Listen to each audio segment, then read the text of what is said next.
တိကြရဲ့လားဘယ်လိုဥထုတ်မျိုးကတင့်ကိုကြီးစံရန်ကနေကာကွယ်ပေးနိုင်မလဲဆိုတာ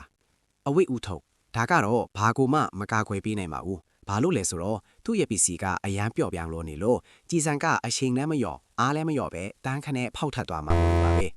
ပန်းအို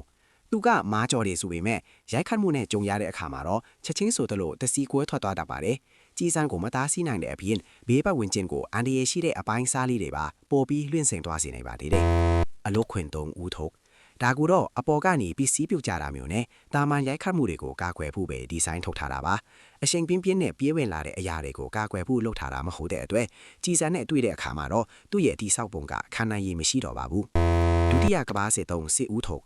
ဒါကိုတော့အဓိကအားဖြင့်ဘုံဆန်အစာအနာတွေကိုကာကွယ်ဖို့လုပ်ထားတာပါအရန်ပေါ်တဲ့ကြီးစံတွေဒါမှမဟုတ်ဘေးဆောင်ထိမှန်တဲ့ကြီးစံတွေကိုတော့လမ်းကြောင်းလွှဲထွက်အောင်လုပ်ပေးနိုင်ကောင်းလုပ်ပေးနိုင်ပါလိမ့်မယ်ဒါပေမဲ့တက်ပေတာကိုခံရရင်တော့လုံးဝယုံကြည်လို့မရပါဘူးခေတ်သစ်တိုက်ပွဲဝင်ဥထုတ်အစင်းမြင့်ကြီးကားပစ္စည်းတွေနဲ့ပြုလုပ်ထားတာဖြစ်ပြီးကြီးစံအမျိုးအစားတချို့ကိုထိရောက်စွာတားဆီးပေးနိုင်တယ်လို့ရိုက်ခတ်မှုတန်ကိုလည်း short ချပေးနိုင်ပါတယ်ဒါကြောင့်ဒီဥထုတ်တွေထဲမှာတင့်ကိုတကယ်ကာကွယ်ပေးနိုင်တဲ့တခုတည်းသောဥထုတ်ပဲဖြစ်ပါတယ်